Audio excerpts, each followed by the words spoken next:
I've been running consistently for over 3 years now.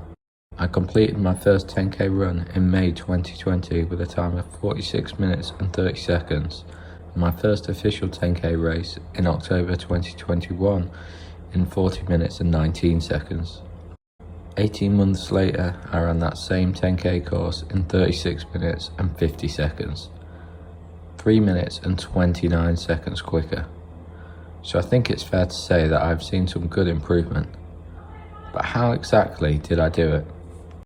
First of all, cardiovascular fitness takes time to develop, so consistency is key. There will be days where you don't want to run, but those are the days that matter the most.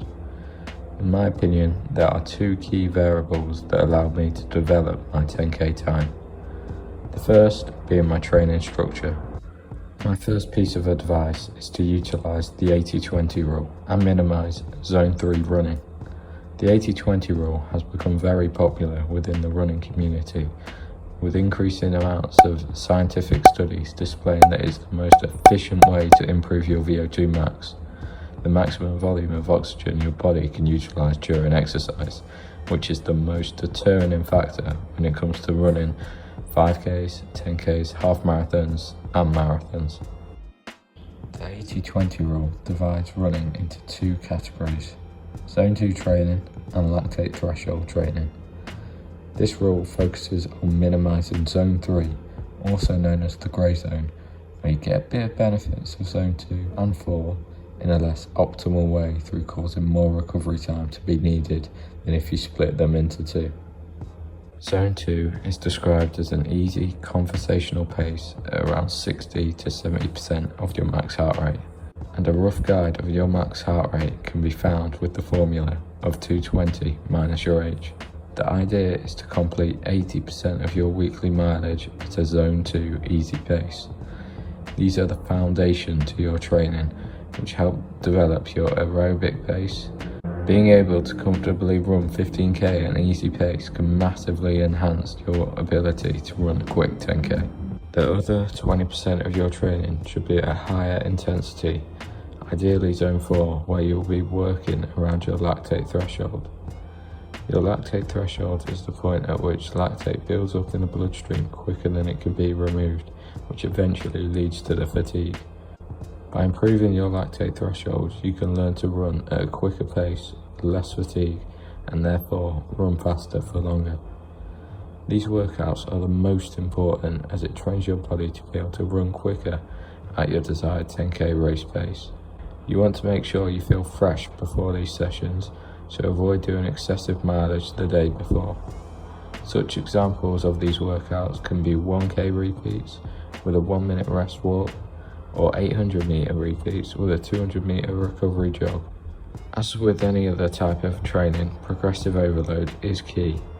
To add progressive overload into your training, you can increase your total mileage for that week. More specifically, the number of reps that you do in your speed workout, or the pace that they are carried out at.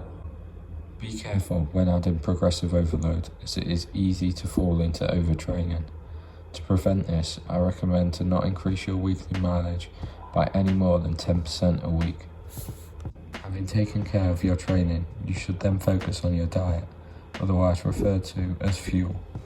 As easy as it is to consume calories, you want to make sure that you are getting enough high quality food to fuel your workouts. Find out what works for you, but making sure you have sufficient carbohydrate intake is ideal. High food consists of bananas, oats, rice, potatoes and pasta. Another crucial part of your diet is your fluid intake. Drinking a minimum of 2 litres of water a day is a must, as when exercising your sweat levels increase, meaning you must replace the fluid loss to avoid dehydration. In addition to this, you can also lose salt from when you sweat, so if you eat a minimally processed food diet, then I recommend adding some salt to your meals to avoid that lightheaded feeling. These may seem very simple, but you'll be surprised by how much a little tweak can make a big difference in your training. I was very skeptical when I first started the 80-20 training, as it seems easier. Less hard runs? That can't be right, can it? However, with specific threshold workouts suited to your goals, the body is able to adapt better to the training stimulus, allowing you to unlock your full potential. Nailing your nutrition will only enhance your performance and therefore the results you see. If you want further information on how to improve your running, then email me with the link down below. Thank you for watching.